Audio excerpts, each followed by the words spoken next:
Today, at Right Narrator, we will present Subway, narrated by Alex in 3, 2, 1. Hello everyone. Today we're going to talk about Subway and curiosities. Did you know the world's largest fast food chain with more locations than McDonald's was started by a 17-year-old who didn't even know how to make a sandwich? With just a $1,000 loan, Fred DeLuca turned Subway from one small shop into a global giant. But behind Subway's success are secrets, scandals, and controversies that nearly brought the company down. By the end of this story, you'll understand why Subway's rise is both an amazing success and a warning for anyone in business. Let's explore the incredible journey of Subway, its fast growth, surprising problems, and the big scandals that almost destroyed it. In 1965, Fred DeLuca, a broke teenager from a poor family, dreamed of becoming a doctor, but his dream seemed impossible. He was living in public housing in the Bronx, earning just $1.25 an hour at a local hardware store, barely enough to survive, let alone pay for medical school. That all changed at a family barbecue when he met Peter Buck, a nuclear physicist who saw Fred's determination and offered him an unexpected chance. Instead of just giving him money, Peter suggested a different path. Why not start a sandwich shop? Fred had never made a sandwich before, but with Peter's $1,000 loan, he decided to try. With no experience and only a small counter with basic ingredients, Fred opened a sandwich shop called Pete's Super Submarines in Bridgeport, Connecticut. The store had a rough start, customers were rare, and his marketing was clumsy at best. Fred spent what little money he had on radio ads, but his thick Brooklyn accent made it hard for locals to understand him. By the end of his first summer, Fred was left with just $6. Most people would have given up, but not Fred. He and Peter decided to open a second location to create the illusion of success, hoping that if people saw two stores, they'd think the business was doing well. They were onto something, and in 1968, they rebranded as Subway.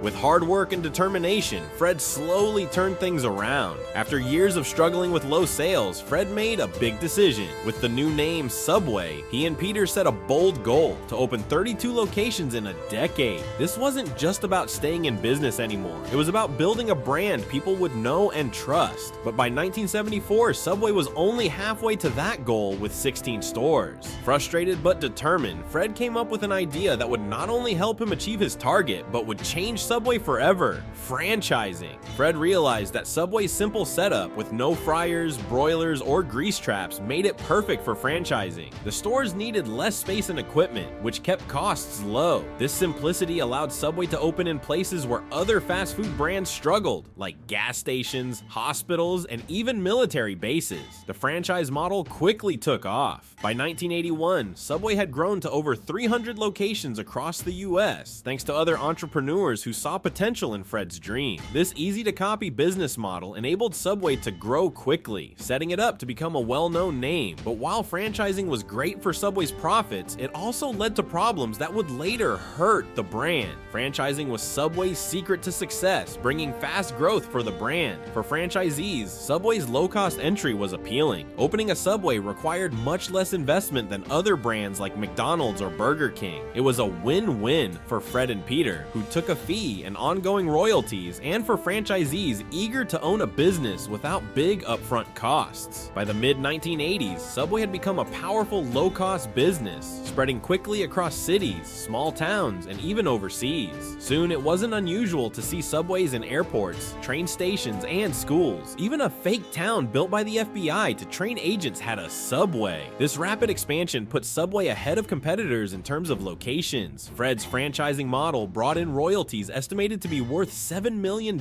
every Monday at its peak. However, as Subway grew, issues started to appear. Franchisees faced competition from other Subway stores just down the street, often struggling to make a profit. And while the franchise model was great for Fred and Peter's bank accounts, many franchisees found themselves in a tough spot. They were locked into strict contracts with little room to adapt. The growth model that had driven Subway's fame now showed cracks, causing frustration within the brand and complaints from franchisees. With Subway's fast expansion came bigger problems, many due to Fred's push to open more locations. Franchisees often found themselves competing with another Subway just blocks away, which hurt profits and created pressure.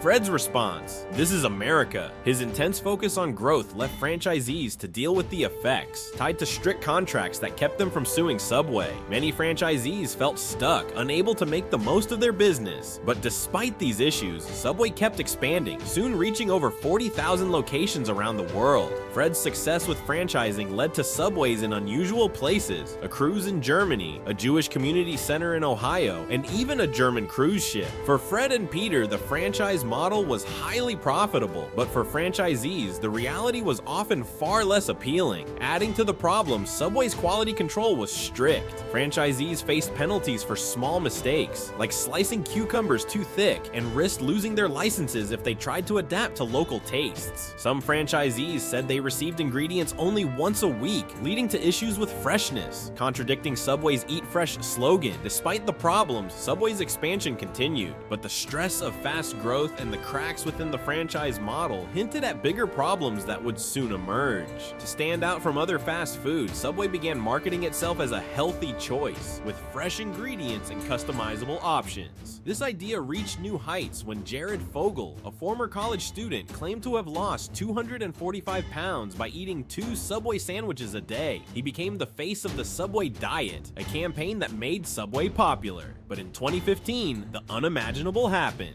Jared was arrested and later convicted of serious crimes. Subway quickly cut ties, but the damage was done. Jared's downfall was only one of several scandals that would hit the brand. Around the same time, Subway faced accusations that its food was not as fresh or wholesome as it claimed. Lawsuits said its foot-long sandwiches were often only 11 inches, and that the tuna wasn't real tuna. Subway denied the claims, but the controversies continued, with ingredients like chicken coming under fire for containing more fillers than meat. A scandal even broke out over a chemical in Subway's bread, also found in yoga mats, which led Subway to change its recipe. These scandals hurt Subway's image as a fresh, healthy choice, leaving customers doubtful and harming the trust Subway had built over the years. In 2015, Subway's founder Fred DeLuca passed away, leaving a gap in leadership. Without Fred, Subway's direction became unclear, and the franchise model he had championed started to show flaws. For the first time, Subway's location count began to drop as franchises closed. By 2018, a third of its US locations were reportedly unprofitable. Fred's focus on growth had left Subway stretched thin, with many franchises competing with each other rather than attracting new customers. And without its biggest marketing tools like Jared Fogle and the $5 footlong, Subway struggled to stay relevant. In an effort to revive the brand, Subway launched updates and new campaigns. From adding slicers in stores to using more standardized sandwich options, the company aimed to improve quality and attract new customers. But can Subway recover from years of mismanagement, controversies, and overexpansion? The answer is still unclear. Some franchisees remain unhappy, while others see hope in recent sales improvements. Subway's story continues, but its journey from humble beginnings to global success and its recent struggles remains one of the most fascinating stories in the fast food industry.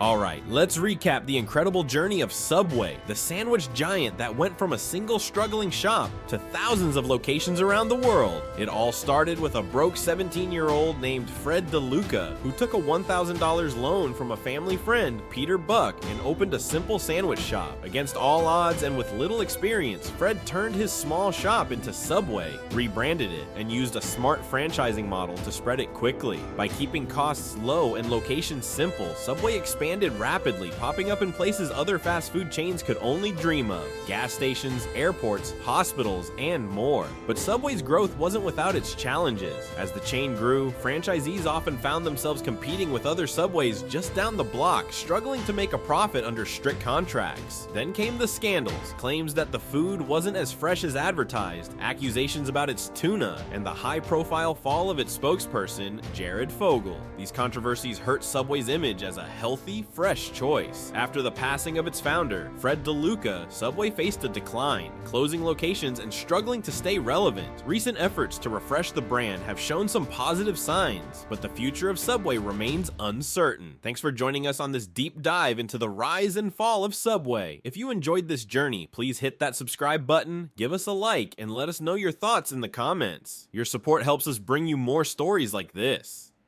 Thanks for watching, and we'll see you next time.